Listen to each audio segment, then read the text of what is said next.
आज हम लोग एक छोटा सा केस देखेंगे और उस केस के माध्यम से हम लोग एक रेयर मेडिसिन के बारे में स्टडी करेंगे।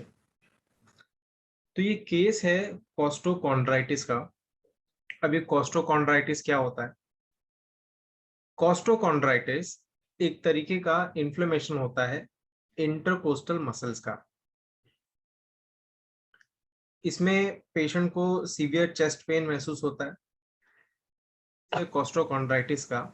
और ये कोस्टोकॉन्ड्राइटिस जो है ये एक क्लिनिकल कंडीशन है जिसमें जो रिब्स के बीच में जो मसल्स होते हैं, जो इंटरकोस्टल मसल्स होते हैं, उन मसल्स के अंदर चाहे नर्व्स की वजह से, चाहे इन्फ्लेमेशन की वजह से, चाहे इन्फेक्शन की वजह से, चाहे किसी ट्रॉमा की वजह से या किसी ग्रोथ की वजह से वहां पर बहुत ही सीवियर पेन महसूस होता है।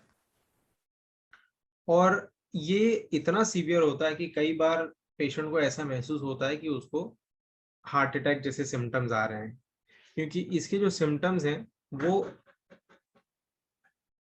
सिम्टम्स हैं वो काफी हद तक इससे मैच करते हैं।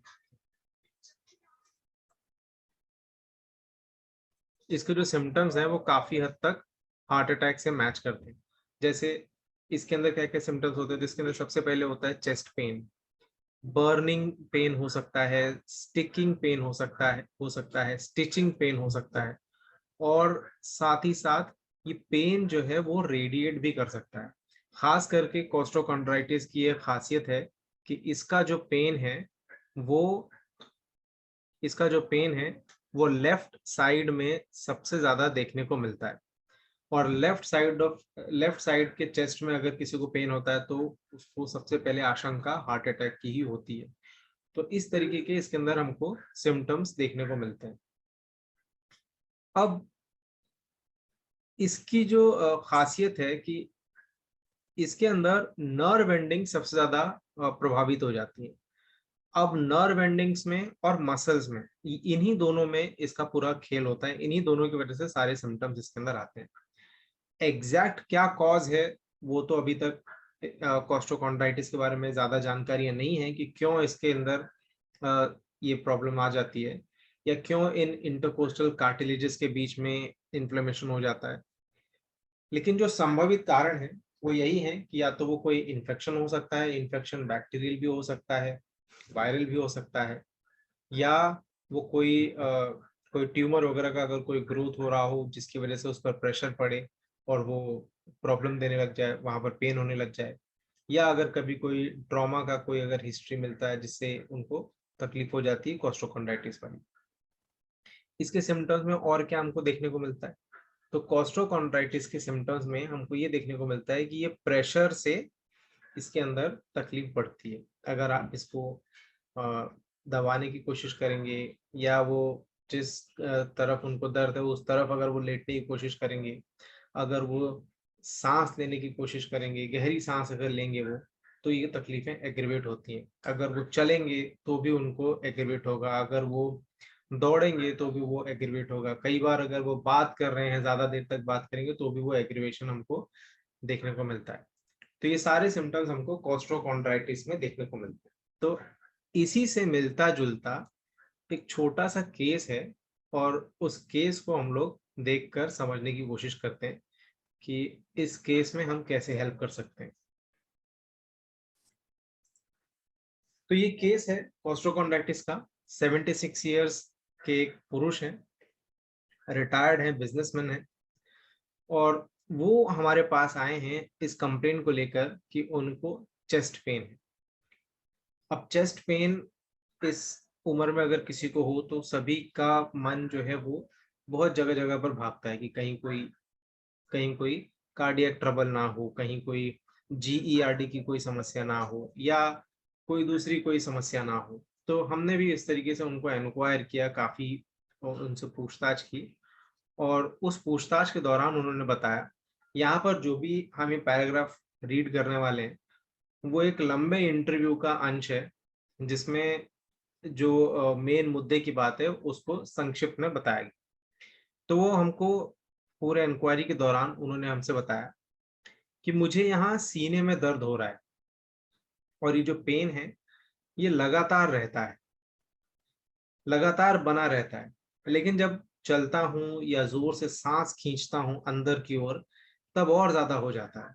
मुझे डर लगता है कि कहीं हार्ट का कोई इशू तो नहीं है, और इसी वजह से मैंने ईसीजी करवा लिया, मैंने 2D को भी करवा लिया, लेकिन सारे रिपोर्ट्स सब नॉर्मल आ रहे हैं, सब सही हैं, उसमें कुछ नहीं है, पर दर्द रहता है।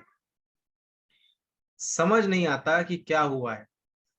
बार बार दिमाग इसी तरफ भागता है कि कहीं हार्ट अटैक ना हो गया हो, कहीं कोई हार्ट की कोई समस्या ना बन रही हो और हम देर कर रहे हो। इतना तेज दर्द होता है कि मन जो है वो हार्ट अटैक से आगे कहीं दूसरी तरफ जाता ही नहीं। कुछ भी करता हूं तो भी आराम नहीं मिलता, यानी सिकाई कर लिया और भी तरह तरह के उपाय कर लिए, लेकिन उससे कोई रिलीफ नहीं मिलता। दोनों तरफ दर्द करता है। मैंने उनसे पूछा था कि ये आपको लेफ्ट साइड में है या राइट साइड में, तो कहते हैं दोनों तरफ दर्द करता है।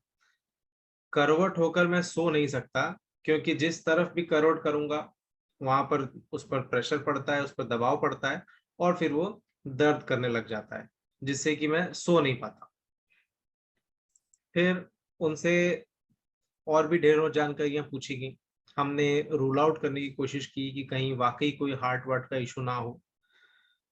हमने उनसे पूछा कि कहीं आपको कोई ब्रेथलेस तो नहीं होता चलने पर, कहीं आपको कहीं आपको कहीं साइनोसिस वगैरह तो नहीं होता है। लेकिन वो सारे सब कुछ रूल आउट करने के बाद, उनको एग्जामिन करने के बाद, हम इस डायग्नोसिस पर पहुंच चुके थे कि उनको कोस्ट्रोकॉन्ड्राइटिस है। अब कोस्ट्रोकॉन्ड्राइटिस का मतलब मैं ऑलरेडी बता चुका हूँ कि जो रिब्स के बीच में जो मसल्स होते हैं, उन उन मसल्स के बीच में, उन मसल्स के अंदर इन्फ्लेमेशन है, या इन मसल्स के अंदर सूजन है, जिसकी वजह से वहां पर उनको पेन हो रहा है।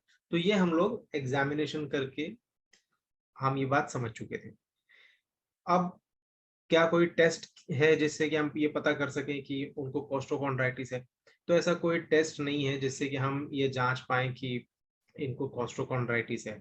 हम क्या करते हैं, चेस्ट पेन के जो दूसरे रिलेटिव इन्वेस्टिगेशंस हैं उनको हम करते हैं, और फिर हम रूल आउट कर देते हैं कि बाकी के कोई भी रीजंस नहीं है। और जब हम प्रेस करते हैं उनके इंटरकोस्टल स्पेसेस में, तो उनको पेन महसूस होता है, जिससे कि हम ये जान जाते हैं कि इनको कोस्ट्रोकॉन्ड्राइटिस है। तो उनसे इसी इंटरव्यू के दौरान जब हम उनसे और भी ज्यादा क्वेश्चंस पूछ रहे थे कि कहीं कोई सप्रेशन का हिस्ट्री तो नहीं है, पास्ट में कहीं कोई ट्रॉमा का हिस्ट्री तो नहीं है, या पास्ट में कोई कहीं कुछ इन्वेस्टिगेशन वगैरह अगर उन्होंने कुछ करवाए हैं, तो बताते बताते उन्होंने बताया कि ये जो इनको तकलीफ है चेस्ट पेन की, ये कुछ साल पहले शुरू हुई थी। और हुआ ये था कि कुछ साल पहले इनको नागिन हुआ था। अब नागिन का मतलब क्या होता है? हर्पिस जोस्टर को हिंदी में नागिन कहा जाता है। तो हर्पिस जोस्टर का इनको इन्फेक्शन हुआ था, बहुत पेन हुआ था उस समय। उस पेन के लिए, अच्छा, ये जो हर्पिस जोस्टर हुआ था ये इनको लेफ्ट साइड में हुआ था। उस पेन के लिए इन्होंने डॉक्टर से, जो लोकल डॉक्टर थे उनके जनरल प्रैक्टिशनर से, उन्होंने मेडिसिन लिया था, पॉसिबली पेन किलर लिया होगा। और उसके बाद वो इरप्शंस तो कुछ दिनों के बाद ठीक हो गए, पर उसके बाद से ही ये जो पेन था उस हर्पिस का, वो पूरी तरीके से कभी गया ही नहीं। पहले बहुत मामूली सा था, बहुत हल्का सा था, लेकिन अब बहुत ज्यादा हो गया है। पहले इग्नोर किया जा सकता था, अब वो इग्नोर नहीं होता। इन्होंने ये सोचा था कि कुछ दिनों में ये ठीक हो जाएगा, पर ये धीरे धीरे धीरे धीरे इतना बढ़ता गया कि अब इनको वो इग्नोर नहीं किया जाता, और अब उनको डर लगता है कहीं ये कोई हार्ट अटैक का कोई प्रॉब्लम तो नहीं है। तो ये हमारा जो छोटा सा केस था, इस केस को अगर हम देखते हैं तो इसके टेबल में हमको क्या समझ में आता है, इसके जो सिम्टम्स हैं वो हमको क्या क्या मिलते हैं।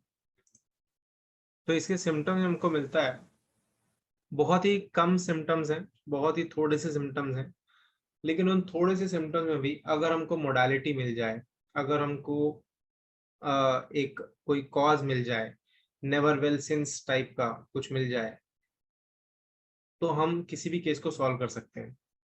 इस केस में मैं शुरुआत में थोड़ा सा भटका था। मैंने इनको सबसे पहला प्रिस्क्रिप्शन आर्सेनिक दिया था, क्योंकि there was fear of death, fear of heart attack, fear of और उनका जो नेचर है वो काफी कंजूस टाइप के हैं।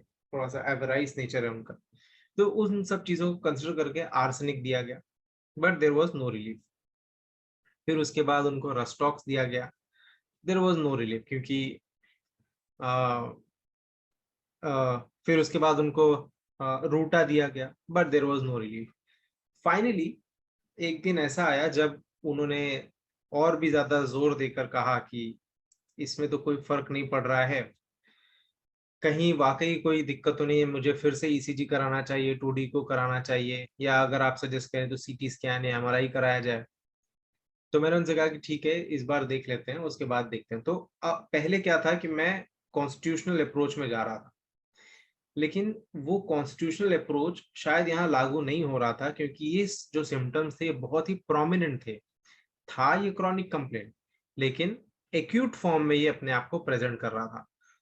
तो इस बार हमने अप्रोच थोड़ा सा चेंज किया, और जो केवल और केवल इसके प्रोमिनेंट सिम्टम्स थे, उन्हीं प्रोमिनेंट सिम्टम्स को, वही जो कॉमन सिम्टम्स हमको यहाँ पर मिले थे और जो मोडालिटीज हमको मिली थी, उन्हीं मोडालिटीज को और कॉमन सिम्टम्स को ध्यान में रख के हम आगे बढ़े। तो हमारे जो सिम्टम्स थे वो क्या थे? एक सिम्टम ये था एक सिम्टम ये था कि पास्ट हिस्ट्री था हर्पिस का, डीप ब्रीदिंग से एग्रीवेशन है, वॉकिंग से एग्रीवेशन है,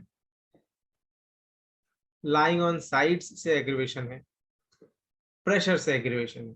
और ये सब कुछ कहाँ हो रहा है? इंटरकोस्टल मसल्स में हो रहा है। कंप्लेन क्या है? कंप्लेन है चेस्ट पेन की। और हमारा डायग्नोसिस क्या है? डायग्नोसिस है कोस्टोकॉन्ड्राइटिस का। इन सब को जब हम रूब्रिक्स में डालकर देखते हैं तो हमको 5 रूब्रिक्स हमको मिलते हैं जो इसी से मिलते जुलते हैं। पहला जो रूब्रिक हम इसमें हमको मिलता है, chest pain muscles intercostal motion aggravates. Chest के अंदर पेन है, हम देख सकते हैं, लोकेशन हमको मिल गया। मसल्स इंटरकोस्टल, वो भी लोकेशन में आ गया। पेन जो है वो सेंसेशन में आ गया। और मोशन एग्रीवेट्स यानी ये मोडालिटी, यानी लोकेशन भी है, सेंसेशन भी है, मोडालिटीज भी, ये कंप्लीट सिम्टम है, इसलिए कैरेक्टरिस्टिक हो जाता है। फिर दूसरा रूब्रिक हमको मिलता है, chest pain muscles intercostal pressure aggravates. Again यहाँ पर लोकेशन भी है, सेंसेशन भी है, मोडालिटीज भी है। थर्ड सिम्टम हमको मिलता है, chest pain sides breathing aggravate deep. जब वो गहरी सांस लेते हैं, अंदर खींचते हैं, तब उनको पेन होता है। Chest pain sides breathing aggravate, ये भी आप देखिए, chest is location, pain is sensation, sides is again location, breathing aggravate deep is modality. Location है, सेंसेशन है, मोडालिटी है, कंप्लीट सिम्टम। तो जब भी हमको कहीं कंप्लीट सिम्टम मिलता है, वो सिम्टम बहुत कैरेक्टरिस्टिक हो जाता है। तो ये 3 कैरेक्टरिस्टिक हमको मिल गए। चौथा भी देखिए, chest pain sides lying aggravate on painful. जब वो करवट करके सोते हैं तो उनको दर्द होता है, यानी कि पेन तो उनको दोनों साइड है, तो जिस किसी भी करवटो लेटते हैं उनको पेन करता है। तो ये रूब्रिक होता है chest pain sides lying aggravate side on painful. अब ये तो हो गया, ये 5 में से जो ये 4 सिम्टम्स हैं, ये हैं कंप्लीट सिम्टम्स। भले जो पेन है वो कॉमन है, लेकिन मोडालिटीज जो है उसको कंप्लीट सिम्टम बना देती हैं, इसलिए इंपॉर्टेंट हो जाते हैं। फिर हम देखते हैं कि हमको इस केस के अंदर एक चीज और मिली है, और वो ये चीज ये है कि इनको पास्ट हिस्ट्री में हर्पिस हुआ था, और उस हर्पिस के बाद पेन पूरी तरीके से कभी गया ही नहीं। पहले बहुत मामूली सा था, हल्का था, लेकिन धीरे धीरे धीरे धीरे ये अपनी पोजीशन पर आया और काफी तेज हो गया है। अब आज इतना तेज हो गया कि इनको वही पेन इनको हार्ट अटैक का डर दे देता है। तो रूब्रिक जो हमको मिलता है, chest pain neuralgic nerves intercostal herpes zoster after.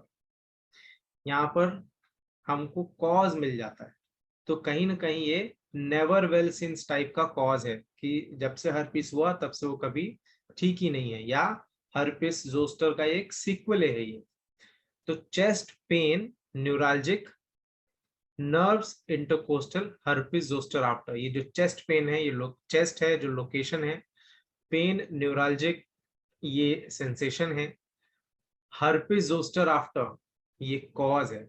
और आप लोगों को याद होगा जब हमने कैरेक्टरिस्टिक सिम्टम्स को पहचानने वाला जब लेक्चर किया था, तो मैंने उसमें बताया था कि कॉज हमेशा इंपॉर्टेंट होता है, कंप्लीट सिम्टम हमेशा इंपॉर्टेंट होते हैं, मोडालिटीज हमेशा इंपॉर्टेंट होती हैं।